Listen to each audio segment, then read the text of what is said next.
ನಮಸ್ತೆ everyone, welcome to Veena Pakashala. Boondi laddu ಅಂದರೆ ಯಾರಿಗೆ ಇಷ್ಟ ಇಲ್ಲ ಅಂತ ಹೇಳಿ, ನೋಡಿದ ಕೂಡಲೇ ತಿನ್ನಬೇಕು ಅನಿಸುತ್ತೆ, ಆದರೆ ಮಾಡೋಕ್ಕೆ ಬರಲ್ಲ. ಈ ವಿಡಿಯೋದಲ್ಲಿ ನಾನು ನಿಮಗೆ ಬೂಂದಿ ಲಾಡನ್ನು ಹೇಗೆ ಮಾಡೋದು ಅಂತ ಹೇಳಿಕೊಡ್ತಾ ಇದ್ದೇನೆ. ಬನ್ನಿ ಶುರು ಮಾಡೋಣ.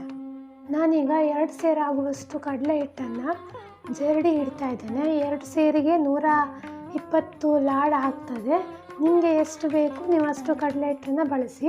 ಕಡಲೆ ಹಿಟ್ಟನ್ನು ಜರಡಿ ಹಿಡೀರಿ, ಆನಂತರ ಲಾಡು ಮಾಡಲಿಕ್ಕೆ ಅದನ್ನು ಬಳಸಿ. ನಿಮಗೆ ಈ ವಿಡಿಯೋ ಇಷ್ಟ ಆದರೆ ಲೈಕ್ ಮಾಡಿ, ಶೇರ್ ಮಾಡಿ.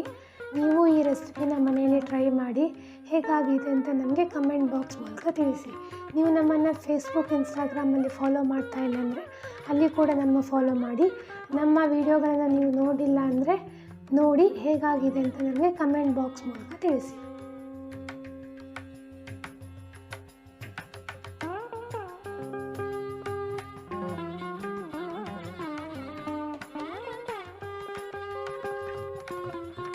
ಹಿಟ್ಟನ್ನು ಜರಡಿ ಹಿಡಿದ ನಂತರ ಅದನ್ನು ಒಂದು ಪಾತ್ರೆಗೆ ಹಾಕ್ಕೊಳ್ತಾ ಇದ್ದೇನೆ. ನಂತರ ಇದಕ್ಕೆ ಸ್ವಲ್ಪನೇ ನೀರನ್ನು ಸೇರಿಸಿ ಗಂಟಾಗದ ರೀತಿಯಲ್ಲಿ ನಾವು ಇದನ್ನು ಕಲಿಸ್ಕೊಳ್ಬೇಕು. ನಾನಿಲ್ಲಿ ಹೇಗೆ ಕಲಿಸ್ತಾ ಇದ್ದೀನಿ ನೋಡಿ, ನೀವು ಅದನ್ನೇ ನೀವು ಫಾಲೋ ಮಾಡಿ.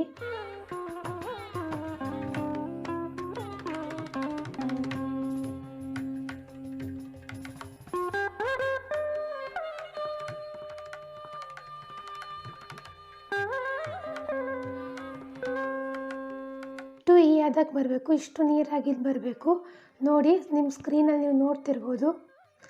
ನಂತರ ನಾನು ಇದಕ್ಕೆ 2 ಪ್ಯಾಕೆಟ್ ಆಗುವಷ್ಟು ಪಾಮ್ ಆಯಿಲನ್ನು ಒಡೆದು ಹಾಕ್ಕೊಂಡಿದ್ದೇನೆ. ಎಣ್ಣೆ ಕಾದ ಮೇಲೆ ಬೂಂದಿ ಜಾರದಲ್ಲಿ 1 ಸೌಂಟ್ ಹಿಟ್ಟನ್ನು ಹಾಕಿ ಲಾಡಿನ ಕಾಳನ್ನು ಮಾಡ್ಕೊಳ್ಬೇಕು. ನೋಡಿ ವಿಡಿಯೋದಲ್ಲಿ ನಾನು ಹೇಗೆ ಕಾಳನ್ನು ಮಾಡ್ಕೊಂಡಿದ್ದೇನೆ, ನೀವು ಹಾಗೆ ಟ್ರೈ ಮಾಡಿ.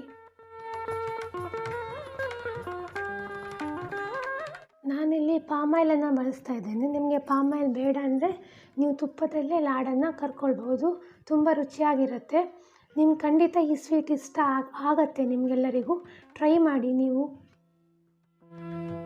ಬೂಂದಿ ಕಾಳನ್ನು ಚೆನ್ನಾಗಿ ಕಾಯಿಸ್ಕೊಳ್ಳಿ, ಹಸಿಯಾಗಿ ಅದನ್ನು ತೆಗಿಬೇಡಿ. ಒಂದು ವೇಳೆ ನೀವು ಹಸಿಯಾಗಿ ಅದನ್ನು ಹೊರಗೆ ತೆಗೆದ್ರೆ ಲಾಡಷ್ಟು ಚೆನ್ನಾಗಿ ಬರೋದಿಲ್ಲ, ಬೇಗ ಹಾಳಾಗ್ತದೆ. ಚೆನ್ನಾಗಿ ಗರಿಯಾಗಿ ನೀವು ಅದನ್ನು ಹೊರ್ಕೊಳ್ಬೇಕು. ಚೆನ್ನಾಗಿ ನೋಡಿ, ಎಷ್ಟು ಕಲರ್ ಎಷ್ಟು ಚೆಂದ ಬಂದಿದೆ, ಎಷ್ಟು ಗರಿಯಾಗಿದೆ. ಅದನ್ನು ಈಗ ಒಂದು ಪಾತ್ರೆಗೆ ನಾನು ಹಾಕ್ಕೊಳ್ತಾ ಇದ್ದೇನೆ. ಹಾಗೆ ಮಾಡಿಟ್ಟಂಥ ಎಲ್ಲ ಹಿಟ್ಟಿನ ಮಿಶ್ರಣವನ್ನು ಕೂಡ ನಾನು ಲಾಡಿನ ಕಾಳು ಮಾಡ್ಕೊಂಡಿದ್ದೇನೆ. ನಂತರ ಇದಕ್ಕೆ ನಾವು ಸಕ್ಕರೆ ಪಾಕ ಮಾಡ್ಕೊಳ್ಳೋಣ.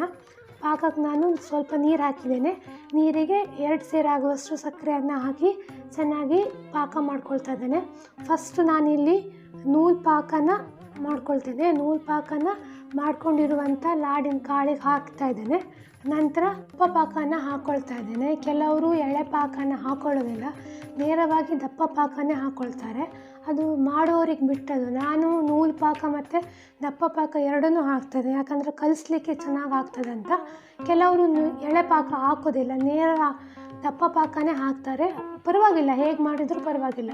ನಂತರ ಇದಕ್ಕೆ ನಾನು ದ್ರಾಕ್ಷಿ, ಏಲಕ್ಕಿ ಪುಡಿ ಮತ್ತು ಲವಂಗ, ಗೋಡಂಬಿಯನ್ನು ಹಾಕಿ ಚೆನ್ನಾಗಿ ಕಲಿಸ್ಕೊಳ್ತಾ ಇದ್ದೇನೆ.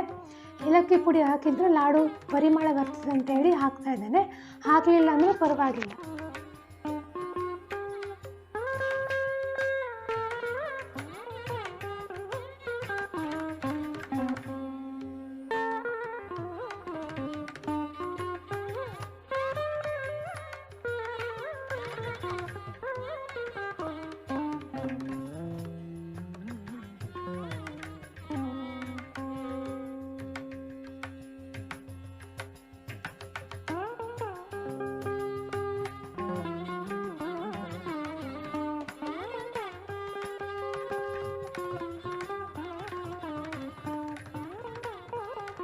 ಇದನ್ನೀಗ ಚೆನ್ನಾಗಿ ಕಲಿಸ್ಕೊಳ್ಬೇಕು.